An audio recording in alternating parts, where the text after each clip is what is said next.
A todos y todas ustedes, gusto de saludarlos. Bienvenidos a una emisión más de la Acción Masiva Imperfecta. El tema que abordaremos hoy está padrísimo, así que me gustaría que lo construyéramos juntos desde el principio, porque además sé que conocen del tema. Así que para empezar, te pido que ahí en tu lugar pienses palabras que empiecen con la letra E. Sí, con la E. La vocal E. Estudiante, elefante, economía. Excelente. Estoy prácticamente seguro que ninguna de las que te mencioné o incluso las que llegaste tú a pensar tienen que ver con el tema de hoy, excepto por la letra E. Así que déjame darte algunos datos más en relación a esta letra. La E es la primera letra del texto bíblico del 99% de las traducciones al español. Hablo de las Biblias, claro. ¿Te imaginas por qué? Efectivamente, Génesis comienza citando en el principio. ¿Recuerdas? Otro dato es que la letra E es el corazón de la iglesia, o al menos de la palabra. Está justo en medio, como eje central, ¿cierto? Finalmente, con la E se escribe experto, y estoy seguro que tú eres un experto en este tema. Y es que además tiene que ver con principios, corazón y experiencia. Ahora, por favor, toma en consideración lo siguiente. Si tú sabes qué es lo bueno y qué es lo malo, lo correcto y lo incorrecto, como quiera que lo entiendas, o bien te has encontrado en alguna situación donde no sabes qué hacer o qué decisión tomar, aún conociendo lo malo y lo bueno, entonces tú has experimentado con el tema del que hablaremos el día de hoy. ¿Intuyes ya cuál es? Efectivamente, se trata de la ética. Y es que la ética es una cosa rara que todos practicamos, pero que me cuesta trabajo explicar. La ética está presente en nuestras vidas mucho más allá de lo que nos damos cuenta. Piensa por un momento. Somos testigos de cómo un hombre roba un banco. Sin embargo, observamos que el ladrón no se queda con el dinero, sino que lo entrega a un orfanato que carece de recursos para sustentar a los huérfanos que viven ahí.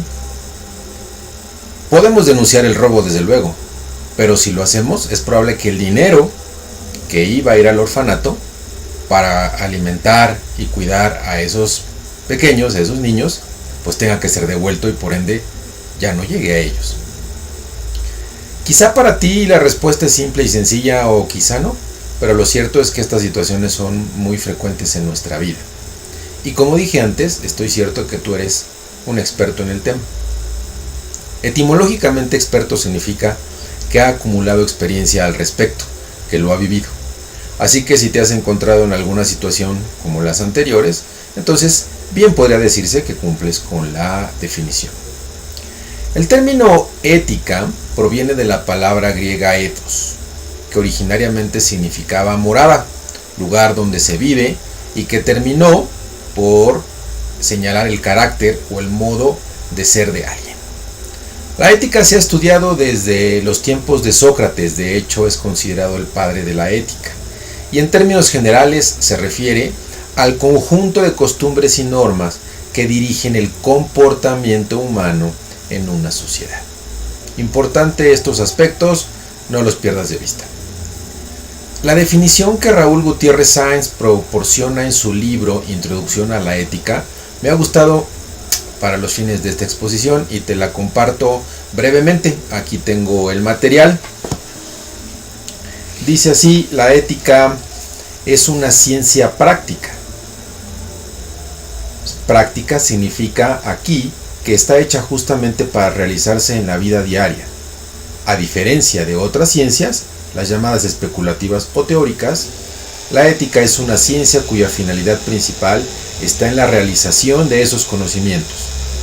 No es lo mismo saber simplemente por saber que saber para actuar. La ética es saber para actuar. Interesante, ¿no te parece? De hecho, la ética no es algo anticuado o limitado en cuanto a su aplicación. A continuación, te comparto un breve fragmento de la exposición del escritor y conferencista Miguel Ángel Cornejo al respecto. Escúchala, por favor. La ética ha definitivamente producido resultados extraordinarios. La ética hoy por hoy es la única megatendencia hacia el siglo XXI desde el punto de vista corporativo empresarial. Davos, Suiza, dice: ¿quién sobrevive en los mercados altamente competitivos? Los trabajos, servicios y productos que son resultado de la ética en el precio, la ética en la calidad, la ética en el servicio, son los únicos que pueden subsistir. Las empresas más ricas del mundo son aquellas que son las más éticas del mundo. No engañan al consumidor, no engañan a su trabajador, no engañan a nadie. Tienen como vector central la ética. Y en México todavía nos cuesta trabajo decir, es que ser honesto cuesta mucho. Interesante lo que dice Miguel Ángel Cornejo, ¿no te parece? Pero vayamos entrando en materia y a la luz de todo lo anterior, por favor, acompáñame a leer el libro de los Salmos, particularmente el Salmo 15, del verso 1 al verso 5. Si no tienes a la mano tu Biblia, yo sí, entonces nada más acompáñame en la lectura. Dice así: Jehová, ¿quién habitará en tu tabernáculo? ¿Quién morará en tu monte santo? El que anda en integridad y hace justicia, el que habla verdad en su corazón, el que no calumnia con su lengua, ni hace mal a su prójimo, ni admite reproche alguno contra su vecino. Aquel a cuyos ojos el vil es menospreciado, pero honra a los que temen a Jehová, el que aún jurando en daño suyo, no por eso cambia. Quien su dinero no dio a usura, ni contra el inocente admitió cohecho. El que hace estas cosas no resbalará jamás. En esta porción de la palabra, de forma simple pero concreta, el Señor nos muestra lo que bien podría describirse como un manual de ética cristiana. Bueno, así lo veo yo. En una serie de rápidas respuestas triples, enunciadas de forma positiva o negativa, el Señor nos deja una referencia clara, específica y práctica de lo que debemos saber para actuar como personas y principalmente como cristianos. Revisemos parte a parte. El versículo 1 nos dice: Jehová, ¿quién habitará en su tabernáculo? ¿Quién morará en tu monte santo? En este primer versículo se muestra un cuestionamiento en dos partes, y te pido que no pierdas de vista esta situación, que equivale a preguntar de forma simple: ¿quién te es grato? ¿A quién, Señor, le permitirías estar en tu presencia? Quizá a ti como a mí lleguen algunas posibles respuestas, algunas encontradas y algunas que terminarán quizá en un no estoy seguro. Lo maravilloso es que a través de este salmo tenemos la respuesta. Vayamos al versículo 2. El que anda en integridad y hace justicia y habla verdad en su corazón. Aquí las respuestas presentadas están en positivo, es decir, para hacer. Primero, aquel que exhibe integridad en su estilo de vida, es decir, el que es íntegro, el que es de entereza moral y que no es culpable o alcanzado por un mal, en términos generales, partiendo de la definición de integridad. Segundo, aquel que es justo, como aquel que obra según la voluntad de Dios y lo demuestra en sus acciones. Y tercero, es fiable en lo que dice. ¿Te das cuenta que son reglas para hacer? Vayamos al versículo 3. El que no calumnia con su lengua, ni hace mal a su prójimo, ni admite reproche alguno contra su vecino. No sé tú, pero de repente algunas expresiones de las escrituras parecen difíciles. Sin embargo, aquí prácticamente están a nuestro alcance el poderlas encontrar fácilmente. En este versículo 3, estas respuestas se presentan ahora en negativo, es decir, lo que no hay que hacer. Primero, aquel que no ataca a las personas con su lengua. Qué difícil es esto, ¿no lo crees? No por nada el libro de Santiago señala: He aquí cuán grande bosque enciende un pequeño fuego, refiriéndose a ¿qué? A la lengua, claro está. Segundo, aquel que no daña a su prójimo. Y date cuenta que el término es muy amplio. No particulariza en qué sentido no lo daña. Simple y sencillamente dice no daña a su prójimo. Incluso Jesús fue más allá, dejando un mandamiento claro al establecer amar al prójimo. Tercero, no habla vituperios, es decir, groserías, malas palabras o maldiciones sobre su familia o amigos. Pero para lograr esto se necesita ser íntegro y desde luego amarlo. Un poco más desglosado, se ve más claro lo que tenemos que hacer o lo que no tenemos que hacer, ¿cierto? Versículo 4. Aquel a cuyos ojos el vil es menospreciado, pero honra a los que temen a Jehová. El que aún jurando en daño suyo, no por eso cambia. ¡Wow! ¡Qué modelo de persona, diría yo! Primero, aquel que rechaza al que es vil, es decir, lo contrario de íntegro, es decir, que no anda con ellos, que no les hace segunda, que los rechaza simple y sencillamente. Aquel que respeta al pueblo de Dios, le tiene estima, y claro que a Dios le gusta que cuiden a los suyos, ¿o no? Tercero, se hace responsable consigo mismo, es decir, es capaz de responder por lo que hace o deja de hacer. Y muchas veces ahí es donde más tenemos que trabajar, ¿cierto? Culpamos a los demás por lo que hacemos o dejamos de hacer. Y la realidad es que, pues aquí claramente está dicho que tiene que ver con nosotros, es decir, lo que tenemos que hacer y no hacer. Finalmente, el versículo 5 me refiero. Quien su dinero no dio a usura, ni contra el inocente admitió cohecho. El que hace estas cosas no resbalará jamás. Cierto, algunas palabras como la usura quizás ya no estén tan en boga o tan en práctica en nuestros días, pero refleja un comportamiento específico.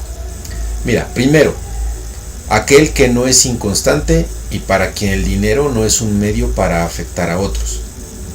No sé tú qué pienses, pero hoy día el dinero se ha transformado no solamente en un medio para facilitar la vida, sino también para complicársela a otros. Segundo, aquel que no es codicioso, es decir, que no desea más a toda costa, aún habiendo dinero de por medio. Vuelvo a tocar el punto anterior.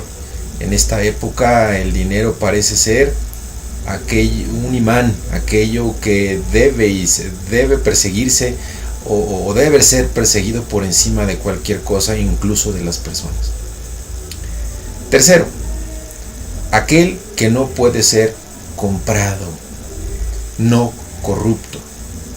Escuchabas anteriormente a Miguel Ángel Cornejo hablando de una situación particular en nuestro país. Desde luego a ojos de críticos, quizás internos o quizás externos, pero me parece que dice una realidad.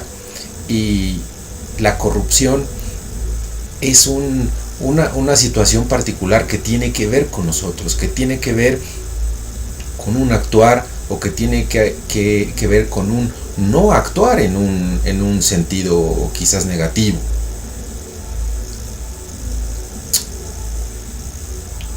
Fíjate cómo termina el verso 5. Dice el verso 5 al final, no resbalará jamás.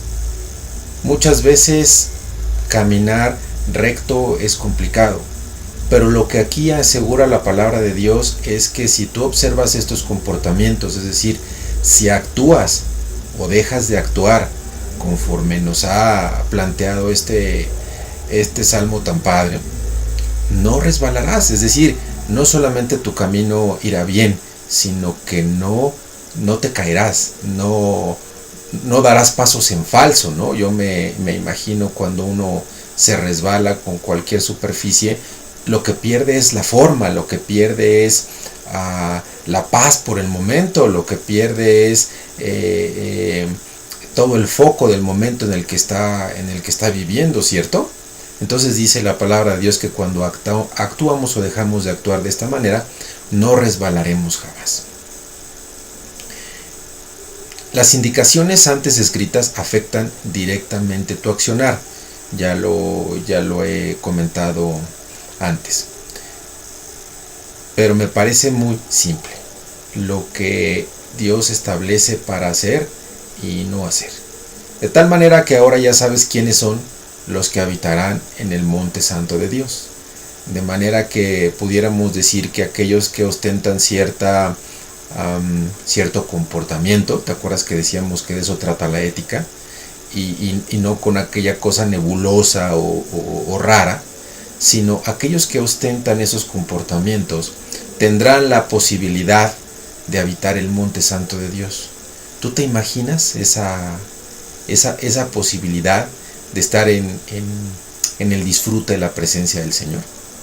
Bueno, pues ahora ya sabemos un poco más de ética, de principios que Dios quiere que llevemos a la práctica, y me parece que tenemos un campo muy amplio para poderlos poner en práctica. Todas aquellas situaciones en las que tú actúas o dejas de actuar de determinada manera van forjando lo que más adelante se ha conocido como el carácter. Y el carácter norma el comportamiento, de tal manera que si empezamos poniendo estos principios, ¿te acuerdas que te decía al comienzo de esta plática que tiene que ver con principios? Si ponemos a la ética, entendiendo lo que ya dijimos de ética, enfocándonos en la ética que Dios quiere que sigamos, tomándola por principio, guardándola en el corazón y experimentándola, es decir, llevándola a la práctica, entonces me parece que este pequeño manual nos da una guía para que lo podamos poner en práctica de una manera muy sencilla. Entonces, la ética no es algo raro ni nebuloso, no está pasado de moda y no es algo que desconocemos. Más bien ha servido para normar nuestro comportamiento desde hace mucho tiempo, ha servido para que filósofos puedan darse cuenta y puedan legarnos muchas de sus impresiones, de sus descubrimientos en referencia al comportamiento humano.